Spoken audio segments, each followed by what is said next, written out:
faites la file d'attente pour essayer d'avoir du carburant. Mais on vient de dire là qu'il n'y en avait plus de carburant. Vous attendez quand même? Ah ouais. Ça fait combien de stations que vous faites les uns les autres là? 5-10 stations depuis hier?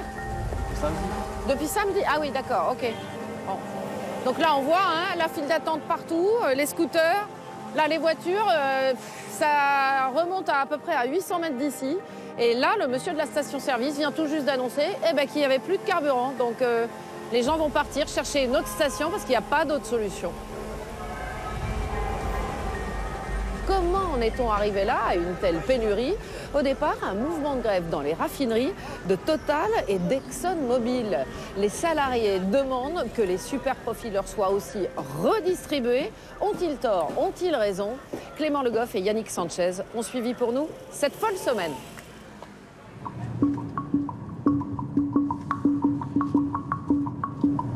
Et voilà, 0, 0, 0. Et ça continue. En général, quand on voit ça, c'est mauvais signe. C'est un jeu de piste qu'elle a de plus en plus de mal à supporter. Bonjour madame, vous avez eu du carburant ou pas? Pardon? Vous avez eu du carburant? Ah non. Non, il n'y en a pas. D'accord, merci, bonne soirée. Chaque soir, Agnès Poupel cherche désespérément une station pour faire le plein. Alors là, on va aller voir à Hyper-U de Saint-Romain. Parce que des fois, on a des chances, il y a un camion qui vient livrer, mais c'est très rare. Au volant de son taxi, dans la campagne normande, elle fait plus de 400 km par jour. Surtout du transport médicalisé pour conduire des malades à l'hôpital. Mais elle n'a droit à aucune dérogation. Voilà, tout est éteint. Ni priorité dans les stations. Encore un échec.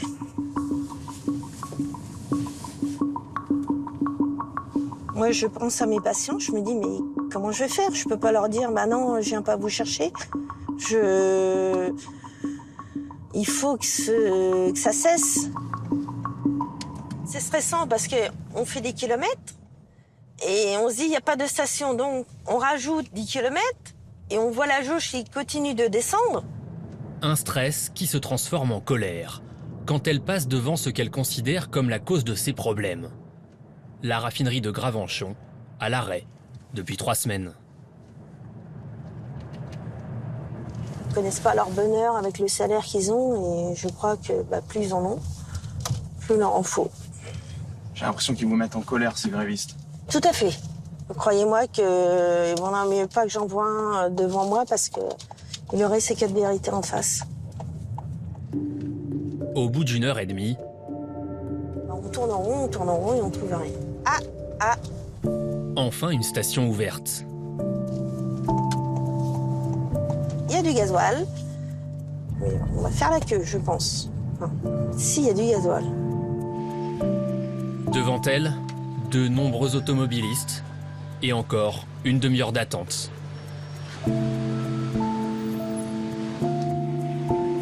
C'est arrêté. Bon.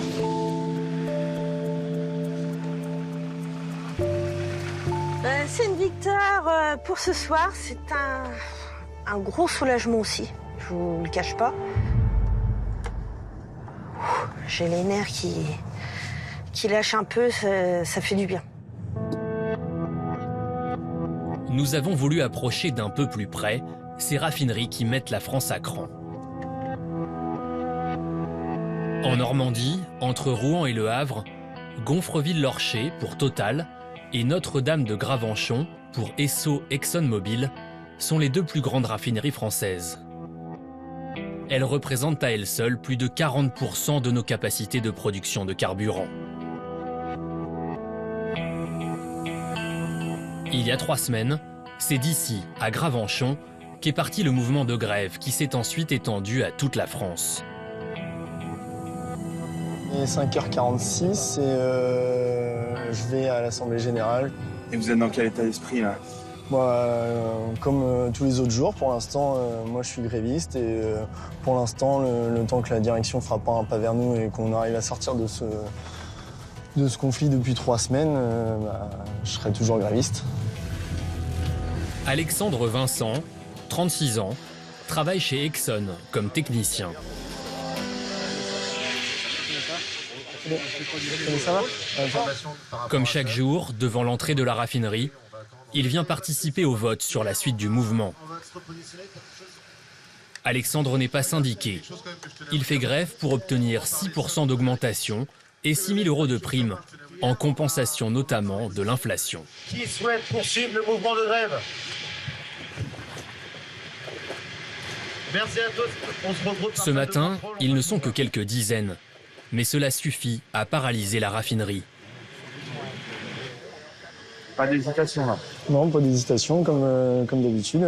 Forcément, ça fait pas plaisir que il y ait beaucoup d'automobilistes qui galèrent et qui passent des heures à chercher des pompes et tout. Mais nous aussi, on fait la queue pour trouver du gasoil ou de l'essence. Et nous aussi, il y a les stations on n'a pas de passe droit. Et puis, on est comme tout le monde. C'est pas de gaieté de cœur, mais actuellement, c'est notre seul moyen d'essayer de se faire entendre par notre direction. C'est le droit de grève. Donc, on l'applique.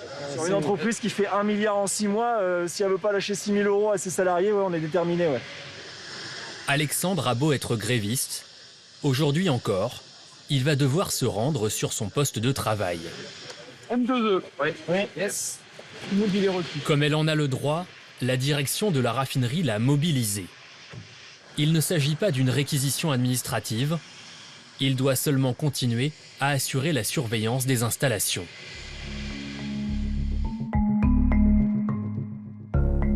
À 25 km de là, voici l'autre grand site pétrolier de Normandie. La raffinerie Total de Gonfreville-Lorcher. Elle aussi s'est mise en grève une semaine après Exxon.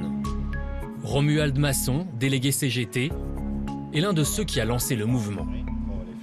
Plus la pénurie s'étend dans les stations, plus il entend parler de sa grève dans les médias. Ce mercredi matin, mais pas d'amélioration en vue à la pompe. Tous les mouvements de grève dans les raffineries sont reconduits ce matin chez Total. D'ailleurs, faire tâche d'huile. Oui, c'est les raffineries Total et Esso. Ce matin. La Russie fait quoi d'entendre la radio comme ça lundi, mais avec des drones ou depuis des Ils parlent que de la pénurie, ils parlent pas du fond du mouvement. Et ce qui a lancé le mouvement, ça tourne en boucle sur on doit réquisitionner, on doit alimenter, mais ça tourne pas sur on doit discuter avec les salariés et trouver une solution. Ça vous agace ça? Oui, c'est agaçant parce que c'est vraiment monter la population contre les salariés qui font la grève. La direction de Total avait prévu d'entamer des négociations mi-novembre sur les salaires de 2023. Trop tard pour la CGT, qui a déclenché une grève pour exiger des rattrapages dès cette année.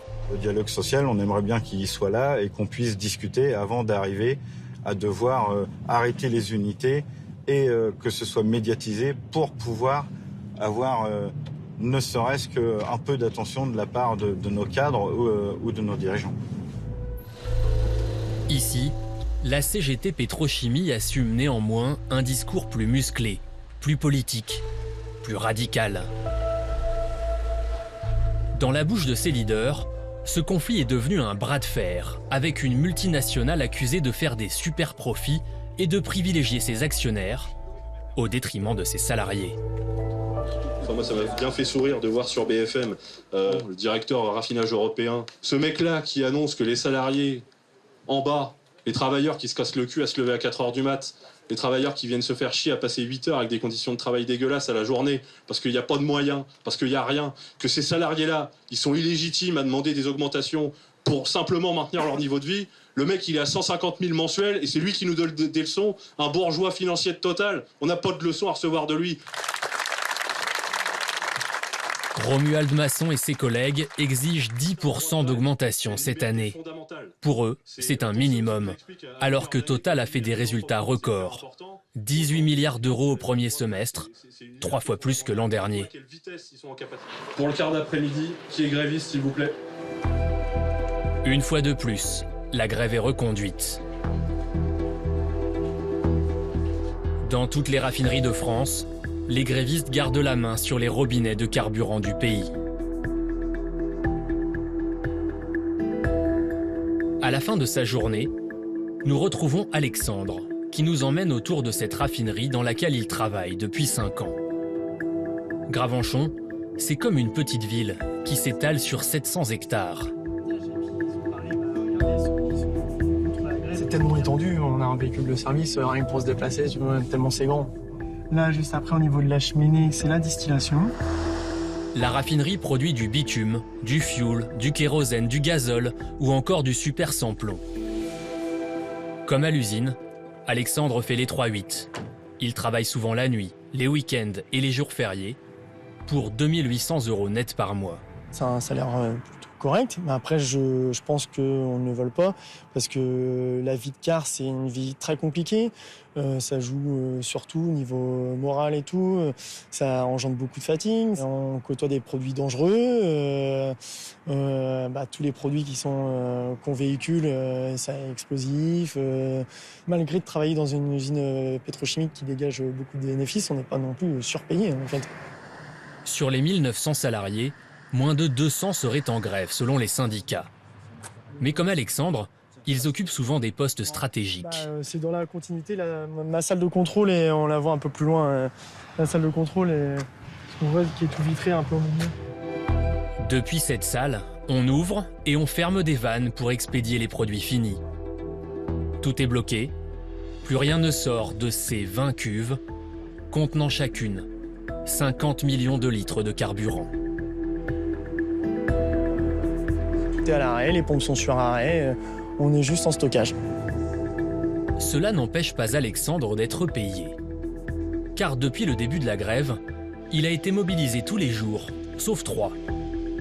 Des opérateurs grévistes, mais rémunérés pour assurer la sécurité du site.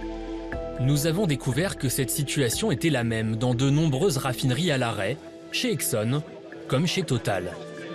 Alors attendez, expliquez-moi. Dans le quart d'après-midi, il y a entre 70 et 80% de grévistes. Oui. Qui travaillent qui travaillent, qui sont à l'intérieur pour assurer la sécurité du site. Donc en fait, dans la raffinerie Total, plus de 3/4 des salariés continuent à travailler pour la sécurité du site. Ils assurent la sécurité, mais ils ne travaillent pas. Ils sont grévistes, ils sont juste présents pour assurer la sécurité. Par contre, il n'y a pas de travaux, il n'y a pas de production, c'est juste d'assurer la sécurité. C'est une présence pour la sécurité, en fait. Mais ils sont quand même payés. Bah là, ils sont payés, oui. Donc la grève peut continuer éternellement. Bah voilà, c'est ça, oui. La grève peut continuer éternellement, ouais, c'est pour ça. Ils ont tout intérêt à vouloir discuter avec nous. Mais ça veut dire que si la direction n'accède pas à vos revendications, potentiellement, ce mouvement, il peut durer des jours, des semaines, voire des mois. Voire des mois, voire des années. Ouais. Tout à fait. Tout à fait, ouais. Voilà peut-être aussi pourquoi le conflit s'est enlisé. La direction de Total ne nous a pas répondu sur ce point. En attendant, les esprits s'échauffent dans les stations. Non loin de la raffinerie Total, nous sommes dans l'une des rares stations-service encore ouvertes au Havre. Monsieur, est-ce que je peux vous demander d'avancer un petit peu ici, s'il vous plaît? Bon, je recule, j'en ai marre. Non, avancez, mettez-vous là pour qu'on puisse passer le camion poids lourd derrière. Tant bien que mal, Julie Guérin essaye d'éviter aux automobilistes qui roulent au sans-plomb d'attendre pour rien. 95, 98 On n'a plus rien du tout en essence. Il nous reste 98 Non. Une citerne entière de sans-plomb a pourtant été livrée le matin même. Habituellement, de quoi tenir 3 jours. Sans-plomb 95-98, c'est parti en 3 heures ce matin, donc ça va très très vite. Mais à mon avis, les gens ont tellement peur qu'on n'en ait pas, du coup ça crée de la foule, une panique, et pour moi la panique engendre la panique, donc c'est pour ça qu'on voit les gens se ravitailler aux pompes à essence. Bonjour, c'est quoi que vous mettez, monsieur? Alors c'est bon, vous pouvez y aller. Bonne journée, au revoir. On est en chantier, donc il faut que les machines tournent. Là, déjà, les machines, certaines sont en arrêt par manque de gasoil. Les machines dont parle cet employé du BTP, ce sont des nacelles de chantier. Du coup, les jerrycans comme ça, c'est pas interdit justement de les remplir? Ouais, c'est interdit. Vu que les machines ne peuvent pas se déplacer aussi, on est obligé de faire ça. Si on n'a pas d'essence, on ne travaille pas. Si on ne travaille pas, on n'est pas payé. Cet agacement des automobilistes est encore monté d'un cran il y a quelques jours. France Info. Le vrai du faux. Bonjour Thomas Pontillon. Bonjour. Avec une polémique lancée par la direction de Total. Dans un communiqué, la société assure que la rémunération mensuelle d'un opérateur de raffinerie, c'est-à-dire un ouvrier ou un agent de maîtrise, atteint en moyenne 5 000 € bruts par mois. 5 000 € par mois, intéressement et participation inclus. Romuald et ses collègues sont désormais présentés comme des nantis par leur propre direction. Face caméra, ils ont voulu nous prouver que Total manipulerait les chiffres. Une façon, selon eux, de décrédibiliser leurs revendications. Salaire, en comparaison de ce que notre grand PDG a annoncé, qu'on était à 5 000 € par mois. Bah, malheureusement, pour l'instant, on y est loin. On est loin. On a beau chercher, on est loin. On n'est pas du tout à 5 000 €. Ouais. Non. Ils nous présentent plusieurs feuilles de salaire anonymisées. Là, on voit une fiche de paye d'un jeune embauché chez Total. C'est-à-dire qu'il a 1 an d'ancienneté et il a un salaire net en euros de 2124,15 exactement. Soit avant impôt, un salaire net de 2297 €. Alors, sur cette fiche-là, on y voit la fiche de paye d'un salarié à la journée et une ancienneté de 20 ans. Cet opérateur en fin de carrière, lui, a touché ce mois-là 3 399 € avant impôt. C'est une personne qui a des responsabilités, des gens sous ses ordres. Même en ajoutant la prime d'intéressement, selon eux, aucun opérateur n'atteindrait 5 000 € par mois. Ça vous a agacé que Total communique de cette façon ? Ce qui m'a agacé aussi, c'est par rapport à l'opinion publique. Les gens pensent aussitôt on est en grève et alors qu'on gagne 5 000 €. C'est faux. Les gens pourront constater par eux-mêmes que... Il ne faut pas confondre un opérateur avec un cadre, avec un ingénieur. Les ingénieurs, oui, d'accord, ils ont ces salaires-là, mais les opérateurs, jamais. On n'en connaît pas un qui a ce salaire-là, même après une vingtaine d'années d'expérience. Il faut savoir que notre PDG s'est augmenté de 52% avec l'accord des actionnaires. Il ne nous a rien demandé. Oui, on a un certain salaire. On travaille. On apporte notre pierre à l'édifice. Sans les employés, les actionnaires, ils gagneraient rien. Donc, c'est grâce aux employés, redistribuer aux employés. Et après, avec ce qui reste, voyez ce que vous en faites, mais priorité aux employés qui rapportent les ressources. L'issue de ce conflit interminable est encore incertaine. Hier soir, Emmanuel Macron a promis aux Français un retour rapide à la normale. Ce matin, la direction de Total a lâché du lest en proposant 6% d'augmentation en 2023 et un bonus exceptionnel d'1 mois de salaire. Dans les raffineries, des salariés ont commencé à être réquisitionnés et les premiers camions sortent pour approvisionner les stations-service. La CGT, de son côté, appelle à élargir la grève à l'ensemble des secteurs de l'énergie et du commerce.